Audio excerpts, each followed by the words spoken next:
Salut tout le monde et bienvenue dans cette revue de presse du dimanche. On démarre avec la gifle reçue par l'OM hier soir à Auxerre. Décidément les Marseillais n'y arrivent pas contre les Bourguignons. Après la défaite 3-1 au Vélodrome en novembre, l'OM s'est incliné lourdement 3-0. Des Marseillais totalement hors sujet titre l'équipe, pas aidé par une défense en grande difficulté en l'absence du capitaine Leonardo Balerdi. Mais encore une fois cette saison, un match de l'OM se retrouve en plein cœur d'une polémique d'arbitrage. Un pénalty non sifflé sur Quentin Merlin à 1-0 et un carton rouge sévère pour Derek Cornelius. C'était les erreurs de trop pour la direction olympienne qui a totalement craqué avec Pablo Longoria en première ligne. Le président de l'OM est descendu dans les couloirs du stade en plein match avant de s'exprimer en zone mixte. Pablo Longoria a utilisé les termes de vraie corruption comme le relaye l'équipe. Fabrizio Ravanelli avait parlé d'arbitrage scandaleux, qu'il n'avait jamais vu ça en 40 ans. Et le plus choquant dans tout ça, c'est que Pablo Longoria a même lâché, je cite, « C'est un championnat de merde, si la Super League vient nous voir, on y va tout de suite ». Roberto De Zerbi lui a essayé de garder ses nerfs en expliquant simplement que cet arbitrage allait donner une mauvaise image du foot français si les images étaient vues à l'étranger. Évidemment, Jérémy Stinat, l'arbitre du match, est au cœur du débat puisque l'OM avait montré son étonnement de le voir diriger cette rencontre, tout simplement car c'est lui qui a exclu Mehdi Benassia lors du match de Coupe de France entre le LOSC et l'OM. Affaire à suivre pour les Marseillais, même si une fois de plus,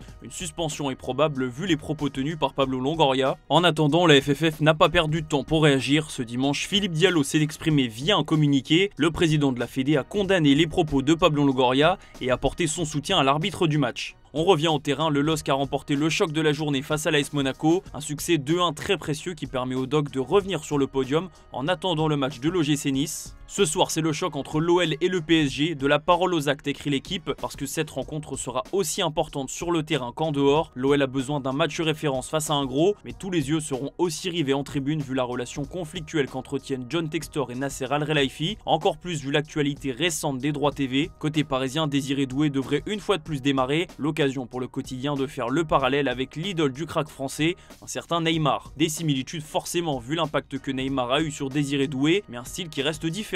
Direction l'Espagne où le FC Barcelone a conservé sa place de leader hier soir grâce à Dani Olmo, entrée décisive pour l'international espagnol, auteur d'un but splendide. Le Barça l'a emporté 2-0 sur la pelouse de Las Palmas et le coaching d'Hansi Flick aura été payant. Moins en vue ces derniers temps, Dani Olmo a montré en une action qu'il faudra compter sur lui jusqu'à la fin de saison. Même chose pour Ferran Torres, une nouvelle fois décisif en entrant en jeu. L'attaquant espagnol a inscrit le second but du Barça dans le temps additionnel. Sport insiste sur cette équipe catalane qui est un leader solide, appliqué et qui sait souffrir quand il faut. Rien n'a été facile pour Barcelone hier soir et rien ne le sera jusqu'à la 38e journée, mais ce type de victoire comptera au moment du sprint final. Parce que juste avant, l'Atlético de Madrid s'est aussi imposé, donc comme le titre As, la pression est sur le Real ce dimanche. Julián Alvarez a inscrit un doublé et a encore une fois contribué au succès 3-0 des Colchoneros sur la pelouse de Valence. L'Atlético reste au contact et il peut remercier sa doublette Alvarez-Griezmann qui fonctionne à merveille. D'ailleurs, du côté de la presse madrilène, on persiste en rappelant que le génie de cette équipe est toujours Antoine Griezmann. Le Français a délivré 2 passes décisives hier,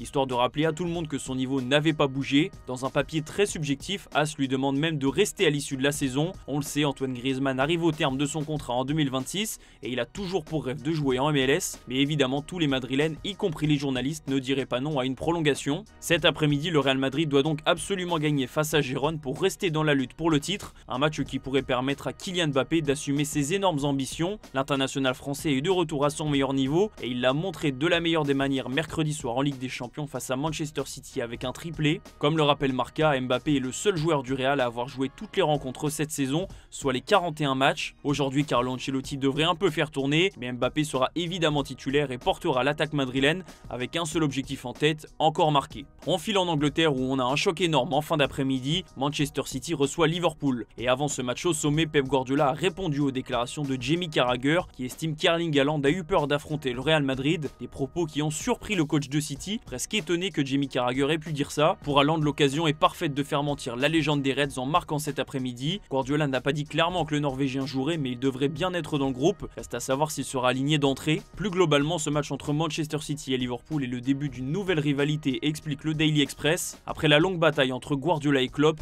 Arne Slot a pris le relais, mais l'enjeu reste le même, surtout que les Reds n'ont pas gagné à l'Etihad Stadium en Première Ligue depuis 2015. Chez l'autre Manchester, difficile de dire que ça va mieux, même si les Red Devils se contenteront sûrement du match nul obtenu à Everton. Manchester United était mené 2-0 et a arraché le nul grâce à des buts de Bruno Fernandes et Emmanuel Ugarte.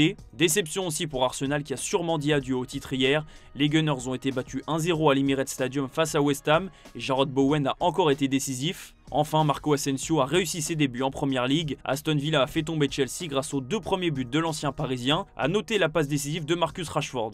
On va finir en Italie où l'Inter Milan peut remercier Lautaro Martinez. Les Interistes l'ont emporté sur la plus petite démarche face au Genoa. Après avoir été maladroit la semaine dernière contre la Juventus, l'attaquant argentin a ouvert la voie à son équipe. Un succès qui permet de mettre la pression sur Naples qui joue ce midi contre Côme. En revanche, ça ne va pas mieux pour l'AC Milan qui a perdu 2-1 sur la pelouse du Torino. Comme le précise l'équipe, Mike Maignan a une nouvelle fois été coupable sur l'ouverture du score. Le portier des Bleus est dans une période compliquée en ce moment. Des nouvelles de l'Atalanta Bergame, Gianpiero Gasperini a fait une grosse annonce concernant son avenir. Hier en conférence de presse, le technicien italien a précisé qu'il ne devrait pas prolonger son contrat avec l'Atalanta, à savoir qu'il se termine en 2026. Donc l'autre question qui se pose, c'est de savoir s'il restera à la fin de la saison. Et un petit mot sur la Bundesliga avec Serhou Guirassy qui a inscrit un quadruplé hier face à l'Union Berlin. Victoire 6-0 pour le Borussia Dortmund qui reprend confiance avant d'affronter le LOSC en 8e de finale de Ligue des Champions. Voilà, c'est la fin de cette revue de presse. Merci de l'avoir suivi et on se donne rendez-vous demain matin sur Foot Mercato.